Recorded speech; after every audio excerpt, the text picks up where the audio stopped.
Muy bien amigos, y ya estamos de retorno a la Hora Power por Nacional TV Perú. Y ya me encuentro con Iván Terbullino Diburga, él es psicólogo, maestrando en Psicología Jurídica, exdirector de Promoción de la Salud de MINSA, ex catedrático también de varias universidades y director de pericias psicológicas para tratar los temas de salud mental que tanto nos preocupa hoy en día a la ciudadanía peruana. Bienvenido Iván, ¿cómo estás? Muchas gracias por la gentil invitación y saludo también a todos tus seguidores y a tus órdenes, Susana. Bueno Iván, estábamos viendo con bastante preocupación cómo estos delincuentes desalmados hoy en día no tienen vergüenza de nada y salen con armamento en mano a prácticamente intimidar a la ciudadanía, a decir las barbaridades que dicen. Tienen un empoderamiento negativo. Coméntanos un poco de esto. En general, son múltiples los factores de cómo se genera la delincuencia, la criminalidad. Qué duda cabe que estamos en situaciones, no solo nacionalmente hablando, sino internacional, complicadas, para decirlo elegantemente, y que por ende necesitan también el ente multidisciplinario, interinstitucional, y por supuesto cuanto más alto es la función de un político, por ejemplo, tiene más responsabilidad versus la de un ciudadano que por supuesto tiene que tomar sus medidas de precaución, etcétera. Pero si nos focalizamos solo en esto, evidentemente no va a haber medidas contundentes para cambiar esta realidad. Ellos están por supuesto empoderados negativamente. Seguro que tienen muchas creencias erróneas, por ejemplo, un falso concepto de autoestima. Es decir, como se sienten poderosos psicológicamente, podrían avasallar sobre los derechos de los demás. Y esto debo hacer, aunque suene exagerado, ese perfil, por ejemplo, de ególatras, de que son omnipotentes, también lo vemos en muchos políticos, yo diría en la mayoría. Entonces hay que estar muy alertas de qué está pasando en este paralelo. Algunos criminales se están empoderando legalmente o funcionalmente e incluso no tienen investigación, versus otros que están en el campo informal, por supuesto, haciendo con pistola en mano de la suya. Bueno, en todas las esferas del Estado, probablemente de la sociedad, ¿no? Hay quienes que con poder se creen semidioses también y lamentablemente esta sociedad empoderada negativamente, que vienen a ser pues no líderes, sino cabecillas de bandas delincuenciales y que están avasallando en estas fechas, sobre todo tan preocupante.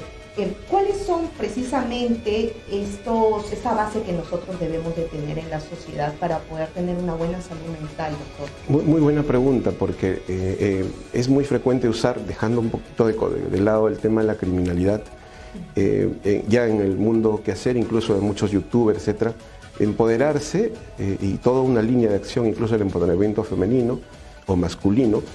Y en ese camino hay creencias erróneas, creencias erradas que no tienen justamente el sustento en la salud mental.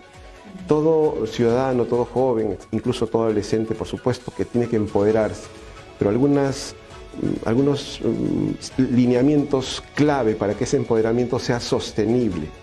Número uno, considerar a los otros, es decir, no se podría alguien empoderar pensando que él, cual Superman, porque ese modelo es muy, digamos, manipulador, pensando que él solo va a resolver el mundo, ya sea con la comedia, ya sea con algún trabajo, ya sea dando pistas para el emprendimiento, etcétera, etcétera. Porque la sociedad necesita un enfoque integral, una solución para que, por supuesto, como estamos organizados como sociedad en instituciones, y estas tienen el deber, para eso incluso pagamos los impuestos. Entonces lo que se necesita es un empoderamiento no solo personal, individual, que duda cabe la importancia, pero a la vez interconectarse con su entorno inmediato y luego mediato, que a veces es lo más extraño encontrar. Es muy preocupante cuando alguien que se percibe como empoderado desconoce mucho de la realidad social, política, económica, macro, y está en el mundo micro pensando que desde ahí va a ayudar incluso o que a puede muchas cambiar personas. las cosas, ¿no? O personas, y esto lo vemos también dentro de las redes sociales, que critican, pero no va más allá de eso, ¿no? En el día a día, en la interrelación también que se tenga con las personas, en la sociedad misma, y se quedan, digamos, bajo una crítica detrás de un computador que no hace que las cosas tampoco cambien, ¿no? Entonces, Doctor, hablando de este tema de empoderamiento, ahora que se toca tanto el empoderamiento femenino de la mujer, que si bien es cierto los índices se han disparado cada vez mayor de la violencia hacia la mujer, pero también hay esa otra violencia hacia los hombres, también hay casos que se vienen dando y yo siempre cada vez que hago mis charlas comento, ¿no?, de que tiene que existir un empoderamiento positivo de la mujer. No aprovecharnos de nuestra condición para amedrentar, insultar, maltratar al hombre, hacer denuncias falsas que hoy en día se ve a menudo y que estamos normalizando solo por el simple hecho de tener la condición de mujer. Entonces, en ese sentido, doctor, ¿qué se debe de hacer? ¿Cómo se debe de trabajar precisamente para que nosotras las mujeres, dentro de ese empoderamiento, no crucemos el límite? Compleja pregunta y la respuesta es extensa. Y yo invitaría primero a las instituciones. No quiero ser ególatra, justamente en el sentido de pensar que desde la psicología y desde un psicólogo vamos a solucionar. Daría algunas pistas en mi pequeña percepción técnica. Número uno, el enfoque del desarrollo sostenido en el tiempo, y eso se da con la convivencia, no con el empoderamiento de un género, incluyendo la comunidad LGTB y todo lo que esto significa, sino con la búsqueda de convivencia sostenible. Si una mujer, por ejemplo, piensa que no necesita el hombre, porque hasta eso se encuentra en YouTube, no necesito para nada al hombre. Dicen, obviamente estamos hablando prácticamente con una persona ni siquiera de nivel primario, porque la concepción de la vida, la sostenibilidad se da justamente, y así ha sido evolutivamente, filogenéticamente, así se ha dado la especie humana, así gracias a la cooperatividad, al trabajo en grupo y luego social, etcétera, gracias a la preocupación de lo que ocurre en la polis. Y es bueno que todos sepan el origen de la palabra política, porque algunos, incluso muchos colegas, yo a veces discuto por los grupales, etcétera, tengo que más bien informar de que la política no es una cuestión aparte de lo que nos ocurre, todo está involucrado con toda la naturaleza, los modelos económicos, la política, los políticos, por ende, los profesionales en sus respectivos quehaceres, especialidades, todo está vinculado porque somos una sociedad. Eso es lo primero que recomendaría. Lo segundo, ya cada institución tiene lo que hacer. Yo agregaría, por ejemplo, en los pendientes, el Ministerio de Justicia tiene lidera o debería liderar el Consejo Nacional de Políticas de Prevención para la Criminalidad. No ha habido. ¿Por qué? ¿Qué pasa con el Ministerio de Salud? Tiene todo un enfoque de promoción y prevención de la salud, del cual he tenido el gusto, la oportunidad de ser parte por 1 año y medio aproximadamente, de ser director ejecutivo. Y ahí he visto desde adentro la pugna entre las fuerzas y los recursos de la prevención versus la atención. El campo médico, que está muy posicionado ahí, que duda cabe de su importancia, a veces se estaría limitando todo el enfoque preventivo, porque obviamente es más rentable a la industria, sobre todo, el consumo de los fármacos, incluyendo en salud mental, cuando el gran trabajo y el más económico y más efectivo sería la promoción, que está minimizada. Si no, vean las estadísticas de cuánto se invierte en prevención. En el campo educativo, cuánto realmente se está trabajando. La salud mental tiene, el Ministerio de Educación, por favor, alerto esto, la salud mental tiene mucha fuerza cuando se educa a los menores, a los adolescentes y a los profesores, por supuesto, se les forma en todo lo que esto significa en el sistema de educación, cuando se educa en base a la realidad, no en base a presuntas historias, no en base a solo las matemáticas, que es algo importante, pero si nos focalizamos en el mundo abstracto y no estamos resolviendo los problemas complejos, es lo que está pasando en la realidad. Y así invito a que cada institución haga su propia mea culpa, institución del Estado estoy hablando, por supuesto, para que haga lo tome como responsabilidad, que es un aspecto interesante, y acá cruzo con el tema inicial. El empoderamiento de hombre, de mujer, de la comunidad LGTBI, todos deberíamos empoderarnos en el sentido de estar plenos y listos y prestos para liderar en cualquier momento a todos los ciudadanos. No se da eso por toda una situación compleja. Conocernos, ¿no? Porque claro, y con lo que usted comentaba, que no trabajen también de manera aislada, ¿no? Que no sean los ególatras, porque acá la idea es que todos en conjunto puedan trabajar, tanto el Ministerio Público, el Ministerio de Salud, el Ministerio de la Mujer. Muchas veces hacen capacitaciones, doctor, y esto se lo comento porque lo vengo viendo desde hace muchísimo tiempo, y van dirigidos a un público objetivo, pero así como hacen esa capacitación, en otro momento lo hace otro ministerio y lo hace otro ministerio, y es lo mismo, y finalmente trabajan como islas, cuando lo que se necesita, por el contrario, es de que en conjunto puedan llegar a ese mismo público, a esas madres de pronto que necesitan el apoyo, que están siendo mediadas y que necesitan evidentemente una guía, no de momento, sino constante, porque además hay hijos de por medio. Entonces estamos hablando de una sociedad que lamentablemente la violencia se ha masificado a nuestros adultos mayores, a nuestros niños que están cada vez más vulnerables frente a estas redes de pedofilia. Entonces tenemos mucha violencia hoy en día que tratar, y como usted decía, no puede ser posible que la mirada sea solamente lucrativa, comprar fármacos. Es cierto, sí se necesita evidentemente abastecernos, tampoco tenemos los suficientes psicólogos, usted no me dejará mentir, que demande la ciudadanía, psicólogos, psiquiatras, pero debemos de ponerle énfasis en la prevención precisamente, porque es en la prevención donde realmente vamos a hacer cambios sin llegar a ese punto, digamos, en donde la persona esté ya enferma y mal. Doctor, usted además es perito de parte, entiendo que con su estudio viene trabajando en estos. Coméntenos un poco sobre las falencias que existen hoy en día, por ejemplo, en los exámenes de las cámaras GESEL. Entiendo de que hay mucha información ahí que nos puede dar. Gracias por esa pregunta. Hemos fundado ya hace varios años el Centro de Pericias Psicológicas Creación, donde somos un equipo de peritos de parte, quien les habla es el director, y en ese sentido, valorando las subespecialidades de cada uno en nuestra modesta carrera, y a la cual me siento muy orgulloso, por supuesto, del día a día de estar desarrollando en la psicología y ahora en la psicología jurídica. Por supuesto, estas se aplican para todos los ámbitos, todas las salas laboral, penal, de familia, etcétera, necesitan en muchos casos pericias de parte. Porque ¿qué pasa?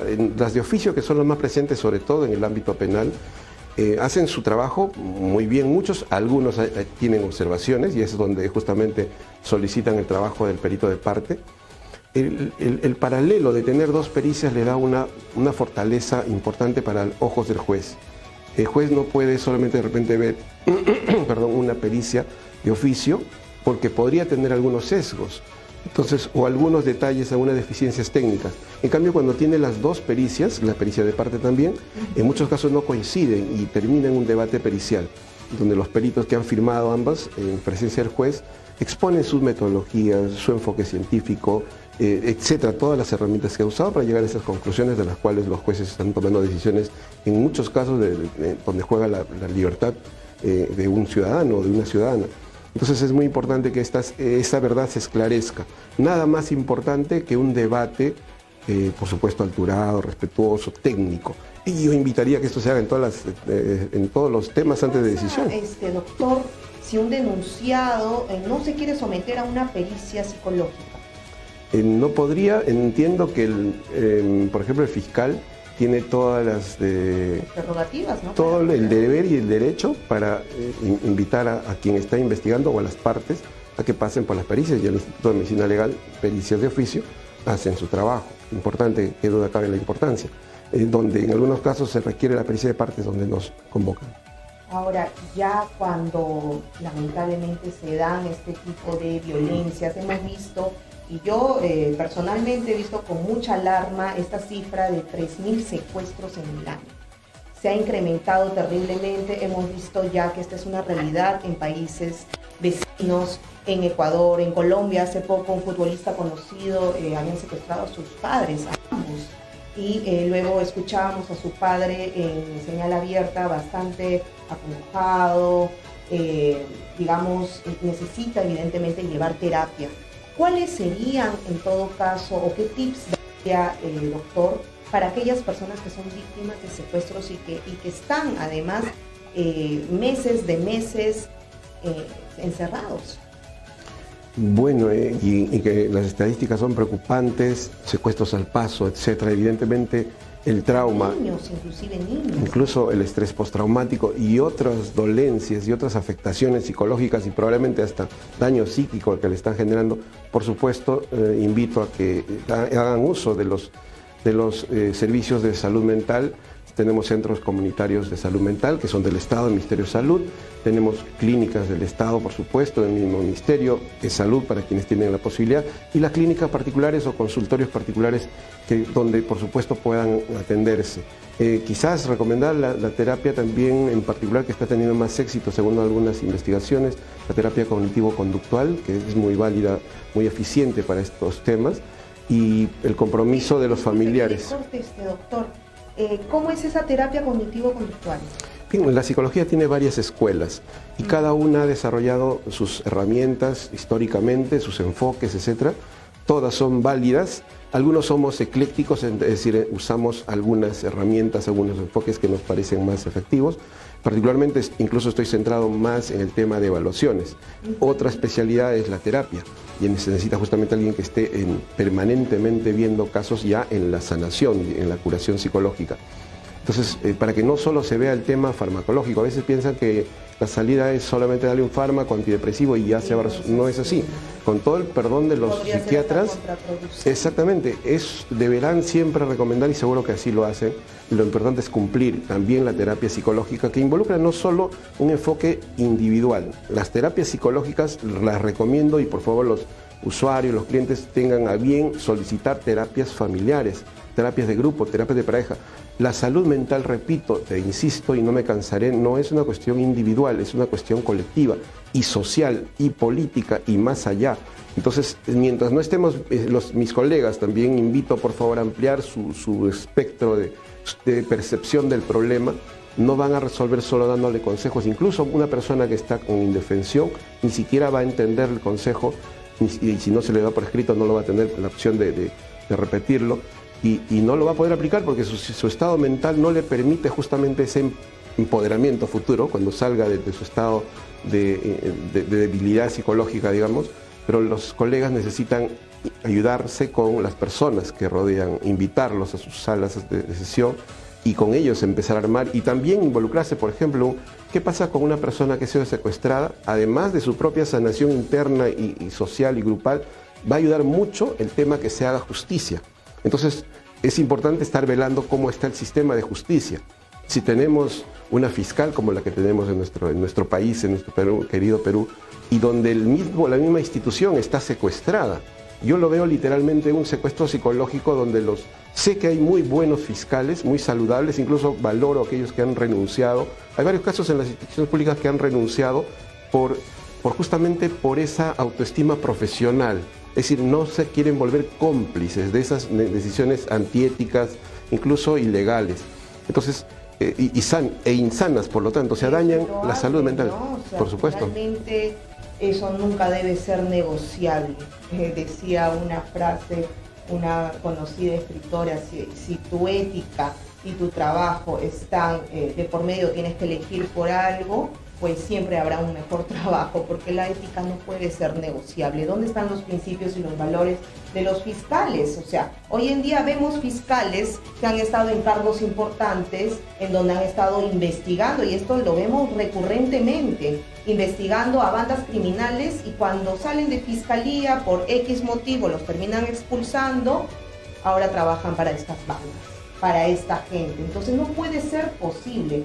Son abogados finalmente y tienen una responsabilidad enorme, así como también los periodistas tenemos una responsabilidad enorme para poder informar con veracidad y poder informar de manera imparcial. Doctor, coméntenos un poco más sobre este tema. Hablábamos del empoderamiento, pero también hay ciertos términos que debemos tener en cuenta, ¿no? Porque la gente a veces desconoce o no logra hacer una diferenciación real. Cuando hablamos de machismo, pensamos que la contraparte es el feminismo, pero en realidad es el embrismo, que es el desprecio, la denigración hacia el hombre, al igual que el machismo, que es el desprecio, el denigrar a la mujer. El feminismo es la contraparte, digamos, es la parte media que busca la igualdad de oportunidades entre hombres y mujeres, pero también hay otros términos que es importante que la ciudadanía sepa. Quizás acompañaría en paralelo a la misoginia, es decir, el odio que se tiene a la mujer, muchos hombres seguro lo tienen, y no es porque sean malos, eso hay que desterrar, o sea, es una cuestión genética, es una cuestión aprendida por la historia trágica que ha tenido ese hombre. Desde niño probablemente ha sido maltratado por su mamá, una mujer, en el camino de repente algunas traiciones por sus enamoradas, o otra mala experiencia, no ha sabido sanar, no ha ido a terapia, etc. Y se convierte e incluso, seguro, inconscientemente en un odio, una animadversión patológica, por supuesto, y preocupante. Pero lo mismo se da, la misma historia, para el otro género, la misandria. Entonces no podríamos acusar que solo existe la misoginia y no hay misandria. Hay misándricas que lo dicen incluso abiertamente, solo que como no hay mucha la ola, actualmente estamos en una ola, por supuesto, internacional, feminista, financiada, hay que investigar esos lazos también, porque a veces se dañan la causa justa de la equidad y la equidad de género, la igualdad de derechos, sobre todo, mancha totalmente. Distorsiona. Y eso es lo que yo digo, exacto, distorsiona totalmente el término y la intención que tiene el feminismo, que es la igualdad de oportunidades, entendiendo que busca una igualdad para ambos, no solamente, y no es exclusivo de un género, es decir, feminista puede ser un hombre como una mujer, pero el problema está, ¿y por qué hablamos de estos términos? Porque realmente empieza con la cabeza, digamos, con la mente, con lo que podamos pensar y se transforma en una acción en la sociedad, una acción en nuestro quehacer diario. Por eso es importante tener en cuenta estos términos para que la ciudadanía finalmente pueda dilucidar qué es lo que significa cada cosa. Y el embrismo, que yo digo, no hay muchas embristas que están amparadas en un feminismo falso, en estas marchas que hemos visto y que lo único que hacen es generar más odios.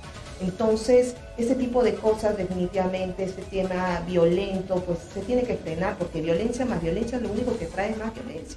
Y ver todas las formas de violencia, no solo las individuales.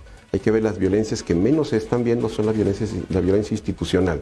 Es decir, una institución que lejos de cumplir su misión y visión para la cual ha sido creada, incluyendo todas la satisfacción de los usuarios, de los ciudadanos, e insisto, mi focalización en las instituciones del Estado, que son las más grandes, las que mueven nuestros dineros, de los más de 33 millones de peruanos, y que si no están cumpliendo su razón de ser, ya eso es un tipo de violencia. Es como un padre de familia que abandona a sus hijos, o los maltrata, o les genera situaciones tensas, o les da malos modelos, tomando decisiones antiéticas, o renuncia justamente a la función de velar por el desarrollo integral de la familia.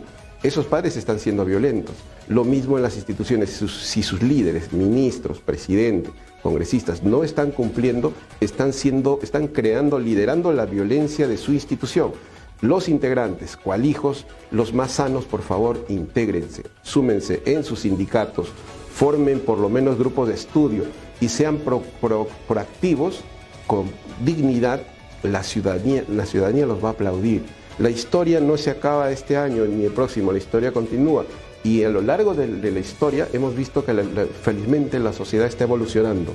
No hay felizmente el esclavismo como nuestros libros, la historia ahora en videos vemos. No he visto hasta ahora felizmente en mi vida alguien que haya tenido cadenas en la calle y que haya estado siendo atado por otro ser humano. Eso ya pasó. Ahora tenemos otro tipo de esclavismos y otro tipo de violencias y por supuesto tenemos que unir fuerzas. La mayoría necesitamos ese cambio y la mayoría está esperando también esos verdaderos líderes. No aquellos que piensen en la consecución de los modelos tal cual está. Necesitamos ser muy creativos. Nuestro país es muy rico, muy avalado. El otro día conversaba con un amigo argentino y me decía, desde que estoy acá más de un año, converso con varias personas, pero muy pocas saben algo de política. La mayoría me habla de comida y de fútbol. Y eso, por ejemplo, es un gran vacío, es como un abandono a los hijos. No se les da la educación, no existe información veraz, importante en los medios oficiales sobre todo. Eso se tiene que cambiar y valoro espacios como el tuyo, estimada Susana, que permitas esa libertad de expresión e invito a mis colegas, invito a los demás profesionales a que desde su experiencia puedan compartir propuestas porque nuestros hijos, los hijos de los ciudadanos están esperando esa actitud valiente finalmente, bien informada, comprometida con el amor al país que intuyo que todos tenemos, para que esto realmente cambie. No podemos dejar que la criminalidad en todas sus formas invada a nuestro amado Perú. Muchas gracias, Iván, al doctor. Él, como lo habíamos dicho, él conoce bastante estos temas de prevención.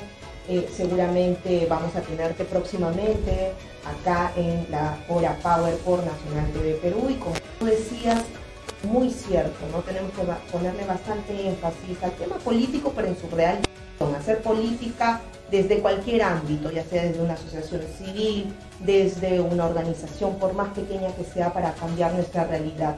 Nuestros hijos, nuestras nuevas generaciones nos lo van a agradecer.